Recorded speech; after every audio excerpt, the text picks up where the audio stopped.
Hey guys, this video is going to be another one that's kind of a filler video, and that's just because I've got a couple items I want to do a video about, but I don't really want to go too in depth on them, or you know, there's just not that much I can say about them. So I'm just going to combine a couple items here that I do want to talk about and put out this kind of filler video. So first thing I want to talk about is this guy right in front of us here. I had a pretty good day at the swap meet last Sunday. And by the way, happy Thanksgiving to those of you that celebrate Thanksgiving. Gobble gobble.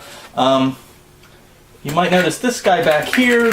I picked up an Apple II actually. It's not really the point of the video though, but if you remember, I did a video. Well, I mentioned it in a video earlier that I picked up an Apple II, Apple IIe.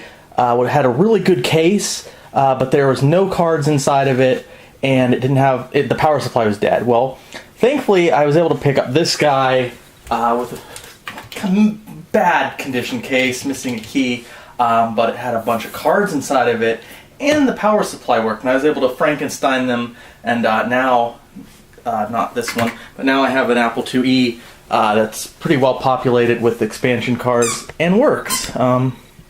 So that's good news. I also picked up this guy.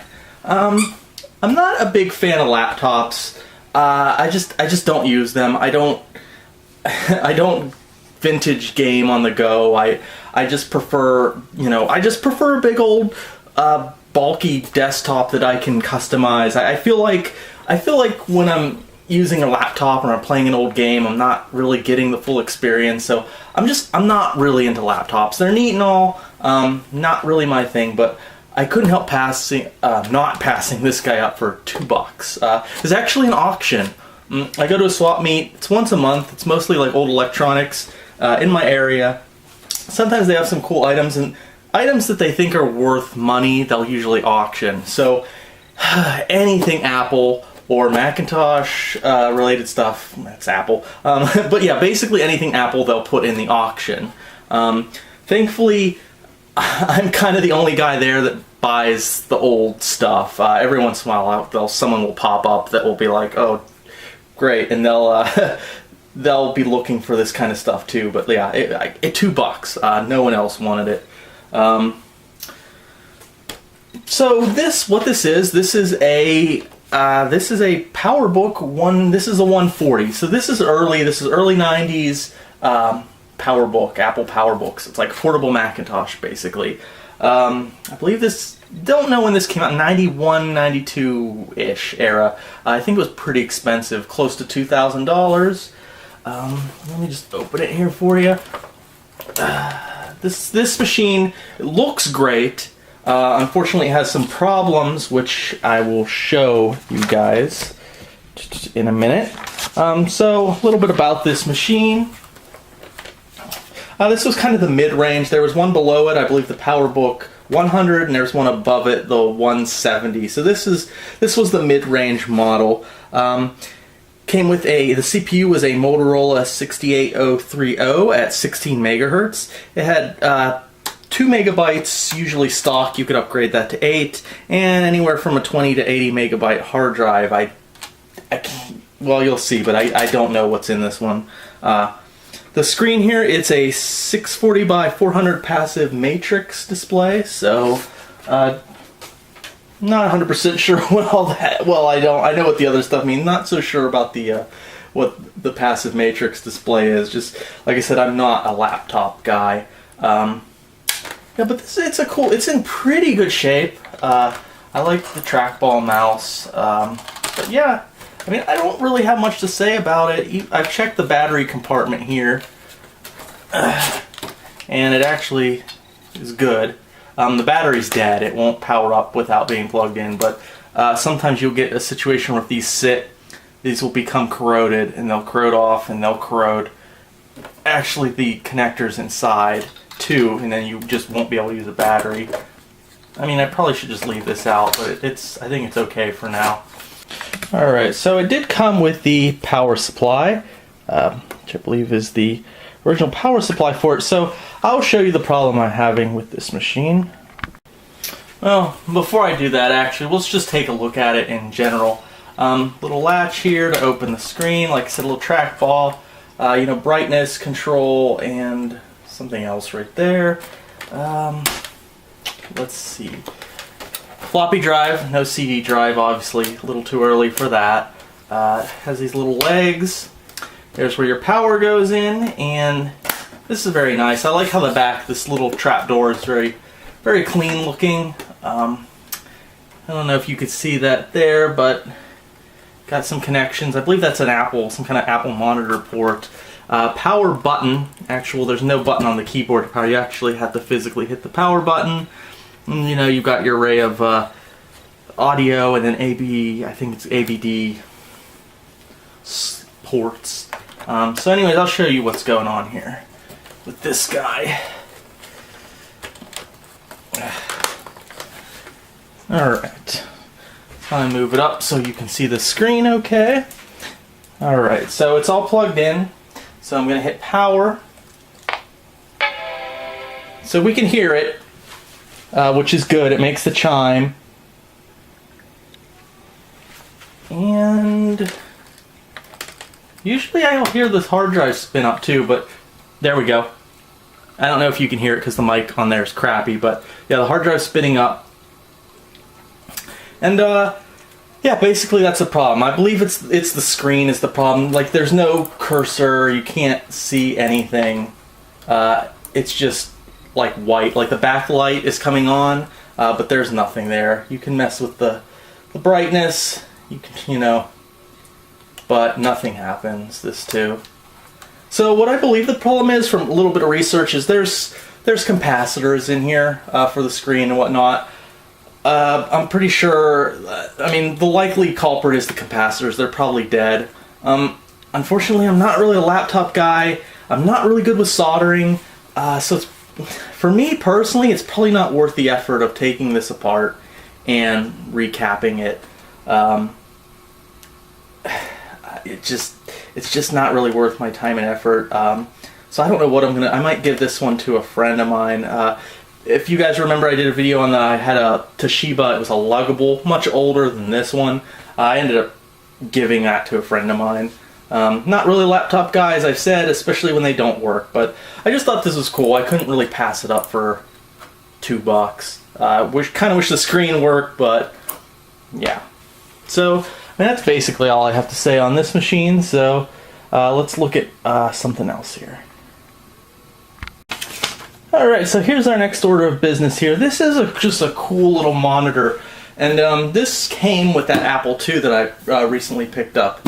Yeah, this is a Samsung MD-1255H. Not a whole lot of information out there on these monitors, but yeah, this is from Samsung. Very simple monitor.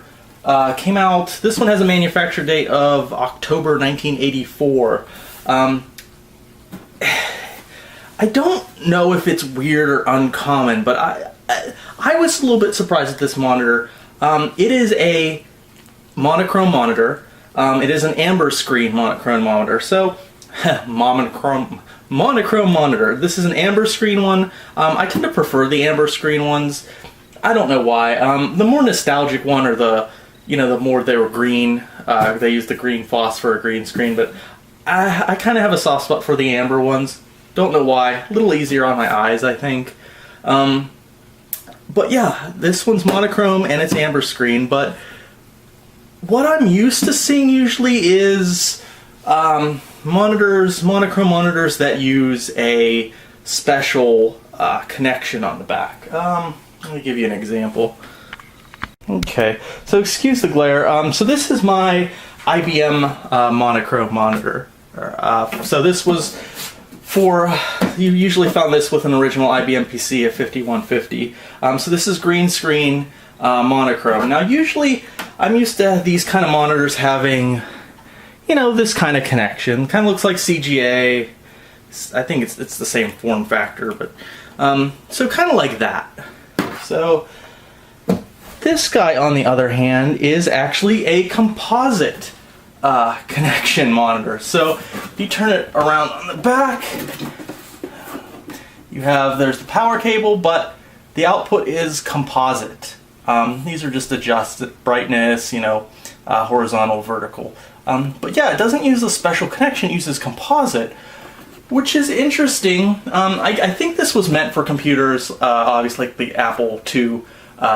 This came with my Apple IIe, which had a composite output on it. But I personally just find it a little interesting that it's monochrome and it has the composite monitor. So that basically means I can use this with like anything. I can hook like a PS3 up to this without problems. It will be monochrome amber screen, but I don't know. I kind of think that's cool. I haven't seen that very often. Matter of fact, this is the first monitor I've come across like that.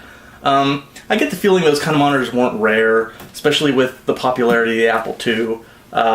But it's kind of cool. So I think what we're gonna do just for fun, I have an ad hoc setup right here on the floor with the monitor, and I have it hooked up to my Sega Saturn, and we're going to be playing some Revolution X in amber monochrome. So let me just hit the power button and then turn on the monitor here. There's no sound. I didn't have the sound hooked up. There's no speakers in here, but we've got the screen because my battery is dead. But it actually looks pretty good, actually. Not bad at all, especially in a dark room. Now it's gonna go through a thing because my friend modified this Game Shark here to allow me to play backups. But the game should, yeah, there we go. So we're gonna have Revolution X on a amber screen monochrome monitor.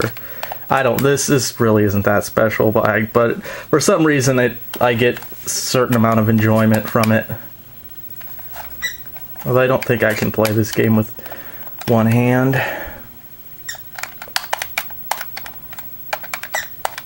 Come on. Might want to adjust the... Oh. Well.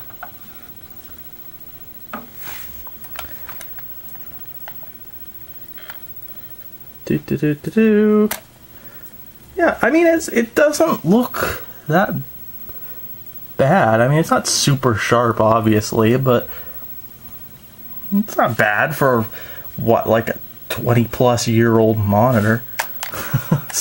So, I mean, this obviously isn't a Let's Play, so but I just wanted to show a quick couple seconds here. Obviously, it takes forever to get into the actual game, but yeah, this is the premise of Revolution X. It's just ridiculous, but it's it's pure 90s ridiculousness. But yeah, there's the game. I don't think it looks that bad. I mean, I know what's going on and stuff. This has got to stop the New World Order with machine guns and compact discs and stuff, because, you know, they don't want us having fun. But their leader is like a leather-clad, buxom woman, but, you know, it's... Anyways, that's the weird... Well, it's not weird at all, but it's just the Samsung monochrome amber screen monitor that uses composite, which I think is interesting for whatever reason. I don't know. I like it. It's small. It's real small and light too. So it's very. I mean, unlike that IBM monitor that I showed earlier, which is kind of. It's not heavy, but it's kind of bulky and awkward.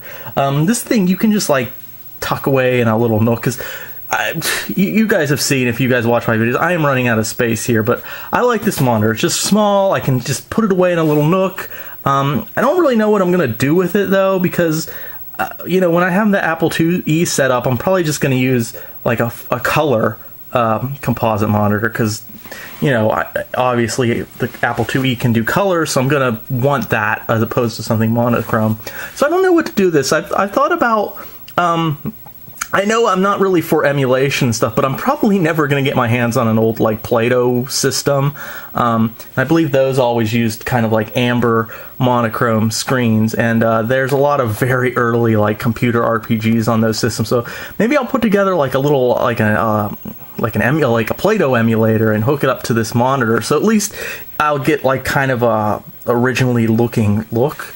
With the amber screens. I don't know what I'm going to do with it. I kind of want to keep it, even though I don't really... Well, it's small enough where I can find space for it. But, yeah, so there it is. That's that. Thank you for watching the filler video.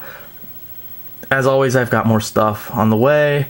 I think next week, maybe we're going to revisit that dual 2 Latin system. So, yet again, people seem to love those videos. So, I've got another one of those.